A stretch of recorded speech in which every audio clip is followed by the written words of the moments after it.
नमस्कार बच्चों, आज हम आपको पढ़ाने वाले हैं पाठ 4 का आज हम प्रश्न उत्तर पढ़ाएंगे कि प्रश्न उत्तर जो है कि जिन बच्चों ने बेहतर तरीके से पाठ 4 को पढ़ा हुआ है या पाठ 4 को समझा हुआ है वो बहुत अच्छी तरह से पाठ 4 का प्रश्न और उत्तर दे सकते हैं। इसीलिए बच्चों हम कहते हैं कि पहले आप लोग पाठ बेहतर तरीके से पढ़िए, ध्यान से पढ़िए, समझिए उसको कि कैसे जो है कि क्या घटनाएँ घटी, क्या जो है अंग्रेज़ों ने क्या क्या किया, तब आपको समझ में आएगा कि अच्छा क्या उत्तर हमको देना है।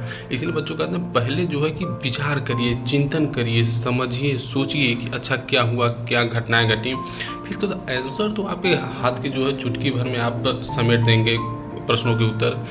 भाई जब हमको सब कुछ पता ही है, जब हमने पाठ को बेहतर तरीके से पढ़ा ही है तो को जाए क्वेश्चन कहाँ से कहाँ जाए। भाई कहाँ जाएगा क्वेश्चन, वहीं से आएगा घूम के। तो आज देखिए बहुविकल्पी प्रश्न है, रेगुलेटिंग एक्ट बनाया गया। ये देखिए पहला अधिनियम जो है कंपनी को नियंत्रित करने के लिए ब्रिटिश सरकार के द्वारा लाया गया। कौन था रेगुलेटिंग एक्ट, जो कब लाया गया था 1773 ईस्वी में, जिसमें कहा गया था कि बंगाल का एक गवर्नर जनरल होगा, गवर्नर जनरल के 3 सदस्य होंगे। दूसरी चीज़, बंगाल का गवर्नर तो होगा, फिर बंगाल में एक सुप्रीम कोर्ट भी होगा।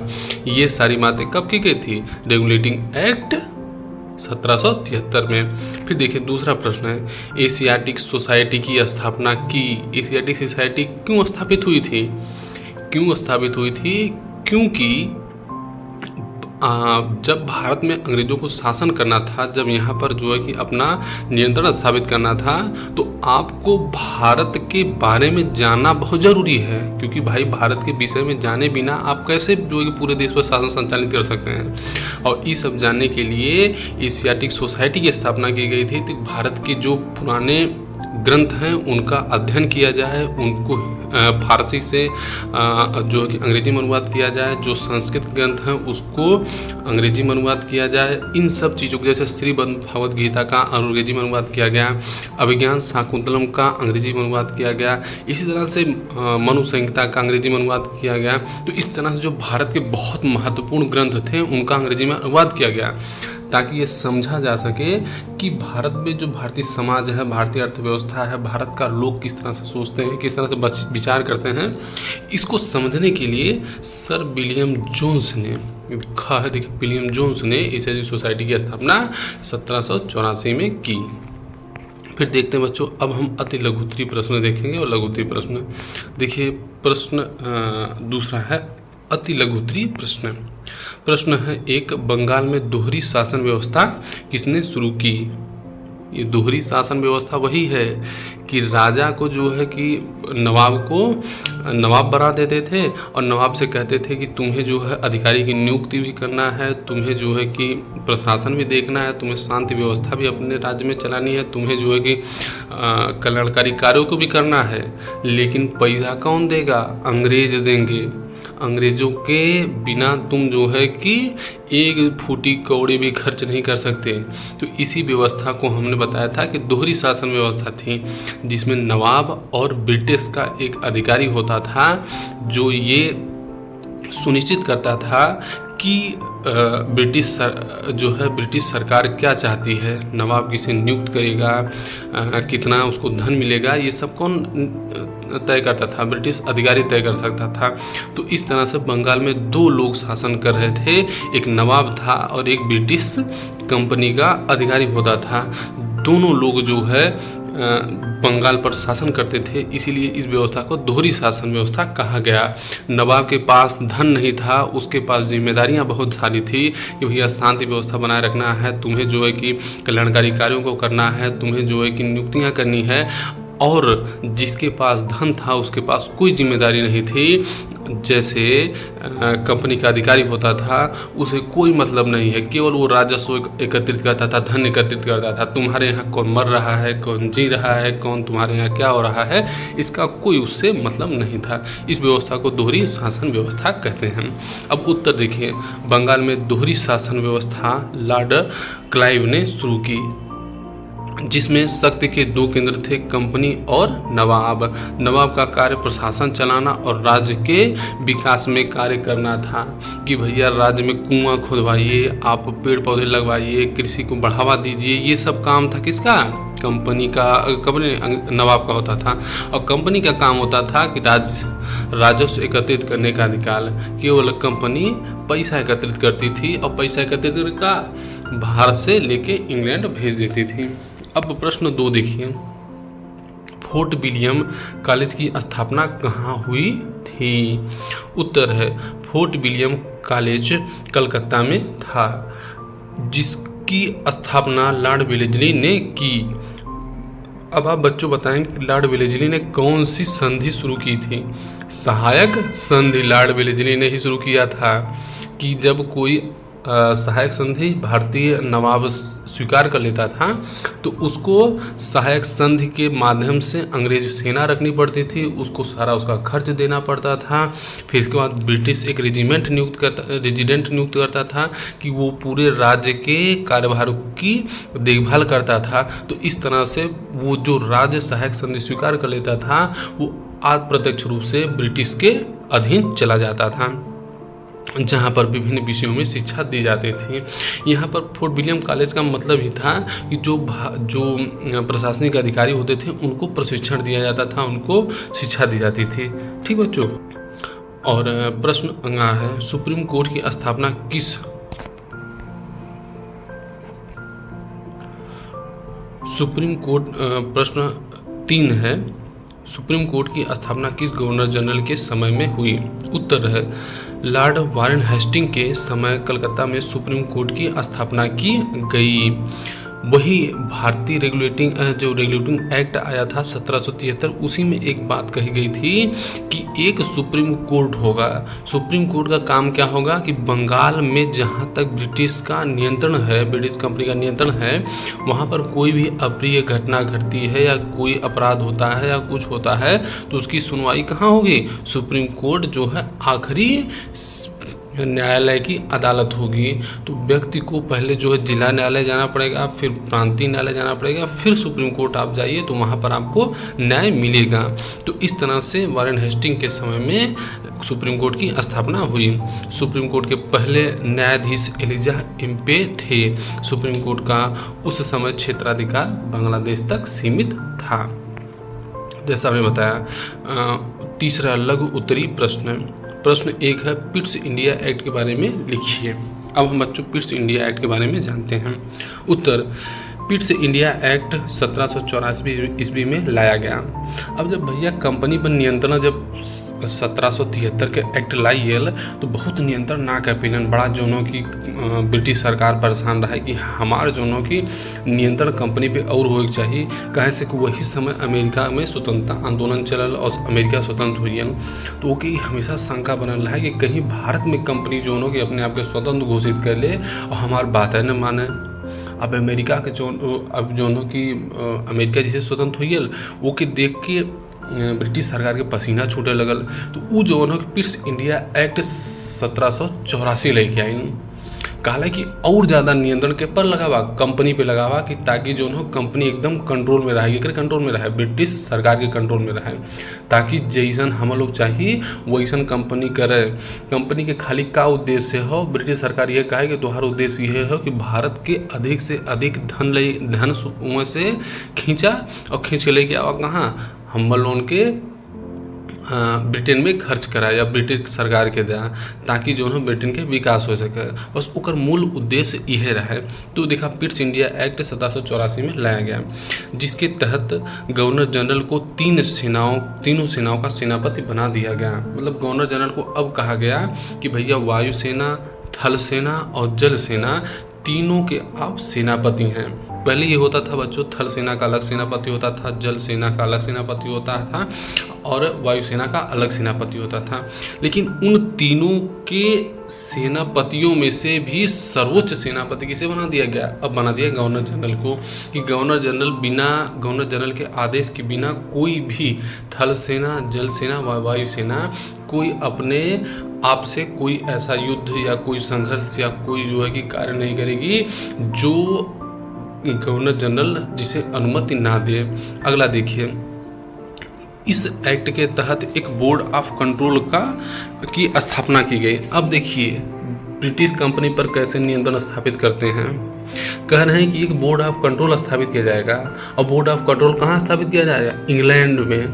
कि भैया एक बोर्ड ऑफ कंट्रोल होगा जिसका काम होगा, जिसके माध्यम से ब्रिटिश सरकार कंपनी के राजस्व संबंधी मतलब भारत से कितना पैसा तू उगाहत है और कितना खर्च करत है ओकर ब्यौरा दे।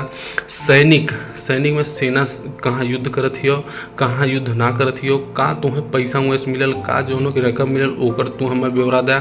और असैनिक कार्य मतलब प्रशासन में का सुधार कैला या समाज में का सुधार कैला, एकर ब्यौरा कुल ब्यौरा तू हमें उठाए कहाँ दे भेजा जौन हो ब्रिटिश पार्लियामेंट में। ब्रिटिश पार्लियामेंट ऊपर चर्चा करी कि हाँ तू सही करत है या गलत करत है, तब ऊपर जौन हो कि तुम्हें तोहरे शासन के वैसे संचालित करे के निर्देश दिहल जाए। कार्यों पर नियंत्रण स्थापित करने का प्रयास किया गया। मतलब ये था बोर्ड ऑफ कंट्रोल का काम ही था कि जितना भी कंपनी का यहाँ से काम होता था वो किससे अनुमति लेनी पड़ती थी? बोर्ड ऑफ कंट्रोल से, कि भैया राजस्व हमको इतना एकत्रित हुआ है, हमने युद्ध इनसे किया है, संधि इनसे किया है, क्या क्या पैसा मिला है ये आप देख लीजिए, हमने समाज में क्या सुधार करने का क्या प्रयास किया है, क्या जो है कि अधिनियम बनाया है, ये सब बोर्ड ऑफ कंट्रोल की अनुमति के बाद ही कर सकते थे कंपनी के नागरिक, नहीं तो नहीं कर सकते थे। और बोर्ड ऑफ कंट्रोल का नियंत्रण किस पर था, किसका था? वो था ब्रिटिश संसद का। अब देखिए व्यावसायिक मामले में कंपनी की स्थिति यथावत बनी रही। व्यावसायिक मतलब बच्चों यही है कि आप व्यापार कितना कर रहे हैं, कितना माल लेके जा रहे हैं, कितना लेके आ रहे हैं, इससे हमें कोई मतलब नहीं। हमको केवल लाभ चाहिए, राजस्व चाहिए, बस हमको लाभ लगान चाहिए कि कितना लगान आपने लिया, कितना जो है कि खर्चा किया और कितना आपने जो है कि ब्रिटिश देश में भेजा, ये हमको चाहिए। फिर देखिए प्रश्न 2 है, अस्थाई बंदोबस्त क्या था? उत्तर देखिए, अस्थाई बंदोबस्त लगान संग्रह की एक प्रणाली थी जिसकी शुरुआत लॉर्ड कॉर्नवालिस ने किया था। हमने बच्चों देखा था कि अस्थाई बंदोबस्त किसने शुरू किया था? लॉर्ड कॉर्नवालिस ने शुरू किया था। यह बंगाल, बिहार, उड़ीसा और उत्तर प्रदेश के बनारस एवं गाजीपुर जैसे क्षेत्र में लागू थी। मतलब कुछ और व्यवस्थाएं थी, जैसे महलवाड़ी व्यवस्था थी, रैयतवाड़ी व्यवस्था थी और अस्थाई बंदोबस्त थी। 3 व्यवस्थाएं जो है कि लगान उगाने की भारत में प्रचलित थी। तो ये अस्थाई बंदोबस्त बंगाल, बिहार, उड़ीसा, उत्तर प्रदेश और बनारस और गाजीपुर के क्षेत्र में लागू थे। अस्थाई बंदोबस्त में भूमि के स्वामी के रूप में जमींदारों को वंशानुगत लगान वसूली का अधिकार मिला। मतलब जो जमींदार होते थे उनको ये कहा गया कि आप भाई जो भूमि है उस पर लगान वसूलिए और लगान वसूल कर हमको दीजिए।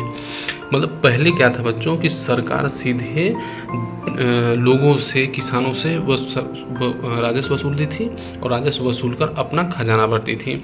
लेकिन अंग्रेज आए तो अंग्रेज़ों ने कहा कि हम लगान वसूलने के लिए क्या करें, एक जमींदार को नियुक्त कर दें। जमींदार जब नियुक्त हो जाता था तो 10-15 गाँव का एक जमींदार नियुक्त होता था। उसका काम था कि 10-15 गाँव से पूरा राजस्व एकत्रित करना और उसका एक हिस्सा कंपनी को देना और एक हिस्सा अपने पास रख लेना। लेकिन ये देखिए बच्चों, इसमें ये था कि जिसमें राजस्व वसूले गए राजस्व का 10/11वां भाग सरकार को तथा 1/11वां हिस्सा जमींदार अपने पास रखता था।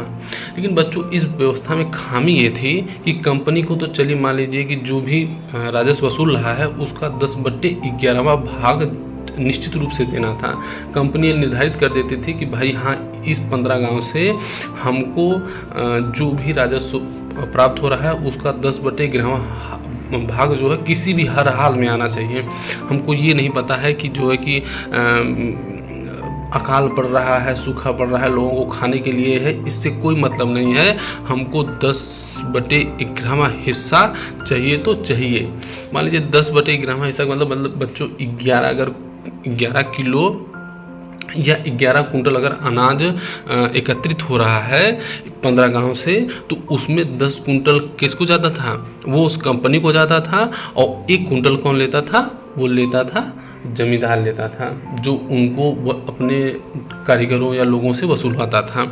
तो इस तरह से अगर जमींदार 11/10 हिस्सा अगर शाम तक कंपनी को एक डेट दी जाती थी, अगर शाम तक वसूल के नहीं देता था तो उसकी ज़िम्मेदारी को कंपनी छीन लेती थी और ज़िम्मेदारी दूसरे ज़मींदार को दे देती थी कि लो भाई तुम वसूलो अब, और तुम देखो 10/11 हिस्सा जितना भी राजस्व हो रहा है उसका 10/11 हिस्सा मुझे चाहिए, और अगर नहीं दे पाए तो तुम्हारी भी ज़िम्मेदारी क्या है, छीन लेंगे। और उतना पैसा तुम्हारे जो है कि जो तुम्हारी ज़मीन होगी या तुम्हारा खेत होगा उसको बेच कर हम वसूल लेंगे।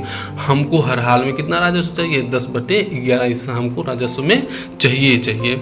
इस तरह सरकार अस्थायी रूप से एक निश्चित राशि किसानों से वसूल करने लगी। इसमें एक खामी और थी बच्चों कि मान लीजिए सरकार अगर कह दे कि भाई हमको जो है 11 कुंटल राजस्व वसूलना है, तो तुम जो है कि 10 कुंटल जो कंपनी को दोगे, 1 कुंटल जो है कि जमींदार तुम ले लोगे।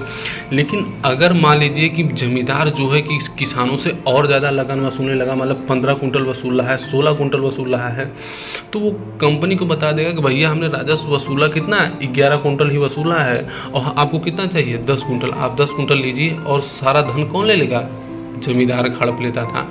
और जमींदार इतनी ज़्यादा जो है ज़्यादती करता था, आप किसी दिन जाके पढ़िए किसकी पुस्तक, मुंशी प्रेमचंद की पुस्तक, उसमें आप देखिए कि किस तरह से किसानों का शोषण किया गया है। किसानों का गबन पढ़िए तब आपको पता चलेगा, गोदान पढ़िए तब आपको पता चलेगा कि कैसे किसानों से जमींदार शोषण करता था और उसका शोषण करके उसका अधिक से अधिक अनाज वसूल लेता था और उसको खाने तक का भी अनाज नहीं मिलता था। अब देखिए प्रश्न 3 है, अंग्रेजों ने भारतीय उद्योगों को किस प्रकार नष्ट किया। उत्तर है, अंग्रेजों ने भारत को कच्चा माल, कपास, नील आदि ब्रिटेन ले जाते थे। अंग्रेज भारत से कच्चा माल, कपास, नील आदि ब्रिटेन ले जाते थे। हमने बच्चों पहले ही बताया हुआ था कि जो अंग्रेज थे वो भारत से पहले जो है शुरुआती समय में सूती कपड़ा ले जाते थे, ऊनी कपड़ा ले जाते थे, रेशमी कपड़ा ले जाते थे, मलमल ले जाते थे, मसाला लेके जाते थे। लेकिन बाद में जब ब्रिटेन में कंपनी स्थापित होने लग गई, ब्रिटेन में उद्योग स्थापित होने लगा, सूती कपड़े की फैक्ट्री स्थापित होने लगी, बनाने की ऊनी कपड़ा बनाने की फैक्ट्री स्थापित होने लगी, तो उनको कच्चे माल की आवश्यकता थी कि भाई उत्पादन के लिए कच्चे माल को आपको आवश्यकता होती है। तो भारत से उन्होंने क्या किया कि जो भारत पहले उत्पादक था वो क्या हो गया, अब जो है कि कच्चे माल का निर्यात करता हो गया। अब जब कच्चा माल वो निर्यात करने लग गया तो ब्रिटेन में जो वस्तु बनती थी वो पुनः भारत में आकर बनने लगी, भारत में बनकर आने लगी और भारत को वह वस्तु महंगी मिलने लगी। तो आप देखिए वहाँ कारखाने में बने सामानों को पुनः भारत में लाकर अधिक दाम पर बेचते थे। भारत में ले आकर बड़े ऊंचे ऊंचे दामों पर जो शर्ट 5 रुपए की बनी हो उसे 50 रुपए में बेचते थे, जो ऊनी वस्त्र या स्वेटर जो 50 रुपये का बना होता था उसे 100 रुपये में बेचते थे। इतना जो है कि दुगना तिगना लाभ वो भारत के ही कच्चा माल से, तैयार माल से कपड़ा लेके भारत को ही बेच देते थे। ये देखिए ब्रिटेनों का कितना दिमाग था ये सब का। इस वजह से भारतीय कारखानों में महंगे सामानों की बिक्री कम हो गई और धीरे धीरे भारतीय कारखाने नष्ट हो गए। कि भारत में भाई जो कारखाने होते थे, क्या है, भारत में हाथों से कपड़ा बनाया जाता था। अब हाथ से जो कपड़ा बनाया जाएगा, एक तो समय लगेगा, दूसरा चीज़ वो महंगा होगा, क्योंकि जब समय अधिक लग रहा है तो महंगा होगा। और ब्रिटेन में वही कपड़ा जो बनता था भारतीय ऊन से ही बन रहा है, लेकिन वो क्या हो रहा है, बहुत सस्ते समय में बन रहा है, बहुत कम समय में बन रहा है और बहुत सस्ते दाम पे बन रहा है। क्वालिटी बहुत ख़राब होती थी, लेकिन वो यहाँ भारत में आ जा रहा है। तो आकर क्या हो रहा है कि जो भारतीय बुनकर होते थे, जिनके साड़ी बनती थी या शर्ट बनता था, उसका दाम और जो कंपनी के द्वारा बनाया गया माल भारत में लेके आया जाता था उसका रेट में ज़मीन आसमान का फ़र्क होता था। तो भारत का जो माल था वो सस्ता होने पर भी ब्रिटिश माल से महंगा होता था। तो जो भारतीय नागरिक होते थे वो हमेशा सस्ते पर भागते थे कि भाई हमको सस्ता जो मिल जाएगा वो हम ले लेंगे। और सस्ते के रूप में ब्रिटेन के जो माल होते थे, जो वस्तुएं होती थी, शर्ट हो गया, पैंट हो गया और हो गया, ये सब खरीदने लगे। अच्छा, ये सब जब खरीदने लगे तो ये क्या होता था, ये महंगा होता था, ब्रिटेन से महंगा होता था लेकिन भारतीय जो बुनकर बनाते थे या भारतीय कारीगर जो वस्तु बनाते थे, कपड़े बनाते थे, उनसे सस्ता होता था। तो इस तरह से जो भारत का उद्योग था धीरे धीरे ख़त्म होते होते चौपट हो गया और भारत में जो है उद्योग समाप्त हो गया। फिर अब देखते हैं अगला दीर्घ उत्तरी प्रश्न 1 है, अंग्रेजों द्वारा भारत में किए गए भूमि सुधारों के बारे में लिखिए। उत्तर है, ईस्ट इंडिया कंपनी ने अपना राज्य स्थापित करने के पश्चात लगान की वसूली के लिए अनेक तरीके अपनाए। सबसे पहले लॉर्ड वारेन हेस्टिंग ने लगान वसूलने के लिए ठेकेदारी इस्तमरारी प्रथा को बढ़ावा दिया। ठेके में जो व्यक्ति अधिक बोली लगाता या लगान वसूली का अधिकार उसे दिया जाता था। बच्चों जैसे बोली लगाया जाता है ना कि अच्छा ये एक पेंटिंग मान लीजिए है, तो हमने 100 लोगों को खड़ा कर दिया, तो कोई कह रहा है कि ये पेंटिंग हम 50 रुपये की लेंगे, कोई बोल रहा है कि नहीं 60 रुपये लेंगे, कोई बोल रहा है 100 रुपये लेंगे, कोई बोल रहा है कि हम 10,000 का लेंगे। तो वो जो व्यक्ति आखिरी में बताया कि नहीं हम ये पेंटिंग 10,000 की लेंगे, तो उसी को वो पेंटिंग दे दी जाती थी। इसी तरह से भारत में जो ज़मीन होती थी उस पर वसूली का अधिकार जमींदारों को दिया जाता था। तो जमींदारों से सबसे बोली लगवाई जाती थी, भाई इस क्षेत्र से, इस 15 गांव से या 20 गांव से सबसे ज़्यादा लगान की वसूली करके कौन देगा। तो जो कहता था कि नहीं हम 10 कुंटल देंगे, कोई कह रहा 5 कुंटल हम देंगे, कोई कह रहा 7 कुंटल देंगे, कोई कह रहा नहीं हम 20 कुंटल देंगे, तो उसी को लगान वसूली का अधिकार दे दिया जाता है कि लो भैया तुम लगान की वसूली करके हमको देना। कोई ठेकेदार लगान वसूलने में गड़बड़ी करता, दूसरे ठेकेदार को लगान वसूली का अधिकार दे दिया जाता था। कि लगान वसूली का अधिकार अगर वो कोई गड़बड़ी किया कि नहीं कहा, जिसने कहा है कि हम 20 कुंटल लगान वसूल के देंगे और पता लगा कि वो 8 जो है कि 15 कुंटल दे रहा है, 19 कुंटल, तो उस ठेकेदार को हटा दिया जाता था और उससे उसकी जो ज़मीन होती थी उससे राजस्व वसूल करके, क्योंकि 20 कुंटल का है ना, 20 कुंटल वो अंग्रेज वसूलते थे, लेकिन जो है कि उसको हटा के दूसरे व्यक्ति को ठेकेदारी दे देते थे कि भाई लो तुम इतना वसूल के हमको देना। इसके अलावा समय समय पर अनेक लगान वसूली की व्यवस्था की गई जो निम्न थी। पहला, अस्थायी बंदोबस्त व्यवस्था, इसे जमींदारी प्रथा भी कहते थे, जिसमें लगान वसूली अधिक से अधिक बोली लगाने वाले जमींदार को दी जाती थी। यह वंशानुगत थी। वंशानुगत मतलब होता है बच्चों कि जैसे हम वसूल रहे हैं तो हमारा लड़का वसूलेगा, हमारा लड़के के बाद उसका लड़का वसूलेगा, उसके लड़के के बाद उसका लड़का वसूलेगा, मतलब पीढ़ी दर पीढ़ी लगान वसूली का अधिकार उनको मिल जाता था। जब तक जमींदार समय से लगान वसूल कर अंग्रेजों को देता था तब तक उसे लगान वसूली का अधिकार मिलता, नहीं तो उसे हटाकर दूसरे जमींदार को लगान वसूली का अधिकार दे दिया जाता। मतलब ये था कि जब तक जमींदार समय से अंग्रेज़ों को लगान देता रहता था तब तक जमींदारी उसकी बची रहती थी। जिस दिन वो लगान वसूली में आनाकानी करने लगा या लगान जो है कि सही समय पर नहीं दिया, उस दिन उस जमींदार को कॉलर पकड़ के हटाते थे और दूसरे जमींदार को बैठा देते थे कि भाई तुम वसूलो। फिर देखिए दूसरी थी रैयतवाड़ी व्यवस्था। दक्षिण भारत के मद्रास प्रांत में मालगुजारी देने का उत्तरदायित्व रैयत को सौंपा गया। रैयत मतलब होता काश्तकार, काश्तकार मतलब होता किसान। अब सरकार क्या कर रही है, जमींदारों को यहाँ से हटा दी कि भाई जमींदार किसानों से बहुत शोषण कर रहे हैं, इसलिए जमींदारों को हम किसानी वो वसूली से हटवा दे रहे हैं। हम सरकार सीधे सीधे किससे, किसान से कर की वसूल करेगी और जो भी लगान होगा वो निर्धारित करेगी और निर्धारित करके किसानों से वसूल करेगी। तो इस व्यवस्था को रैयतवाड़ी व्यवस्था कहते थे। ये मद्रास में, मुंबई में, फिर इसके बाद जो है कि कर्नाटक के कुछ क्षेत्र में, असम के कुछ क्षेत्रों में ये प्रचलित थी। मतलब पूरे भारत में ये भी नहीं प्रचलित थी। मालगुजारी की धनराशि लगभग 30 वर्षों के लिए निश्चित कर दी गई। भाई 30 वर्ष तक निश्चित कर दी कि भैया लगान जो है जितनी उपज हो रही है उसका आधा लगान के रूप में हमें चाहिए।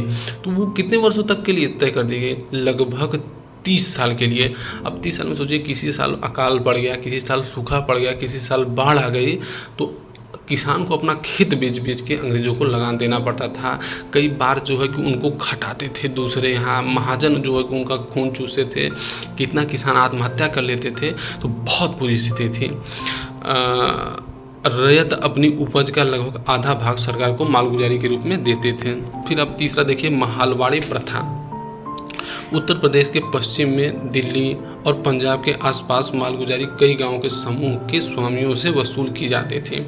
इसमें क्या था बच्चों, 10 गांव के एक समूह होता था, तो 10 गांव के समूह को निर्धारित किया जाता था कि भाई आप लोग एक एक कुंटल हमको देंगे लगाना। तो मतलब 10 गांव का मतलब हो गया 10 कुंटल आप हमको लगान देंगे। आपके यहाँ अकाल पड़ जाए, सूखा पड़ जाए, आपके यहाँ विपदा आ जाए, कोई उससे मतलब नहीं है, आप लोगों को हमको 10 कुंटल ही अनाज चाहिए। तो 10 गांव से 10 कुंटल अनाज सरकार को चाहिए, वो चाहे आप जहाँ से लेके आए वो आपकी मर्जी है। तो इसको जो है, जो गांव के मुखिया होते थे उनको देना पड़ता था। ये समूह महल कहलाते थे, इसीलिए इस प्रथा को महलवाड़ी प्रथा कहते थे। सरकार महल पर स्वामित्व रखने वालों से मालगुजारी वसूल करने का समझौता करती थी कि भैया हम मालगुजारी वसूल कर रहे हैं, आप जो है कि हमको इतना मालगुजारी वसूल के देंगे, हम आपको कुछ रियायत देंगे, जो मालगुजारी आप वसूलेंगे उसका एक अंश आपको दे देंगे।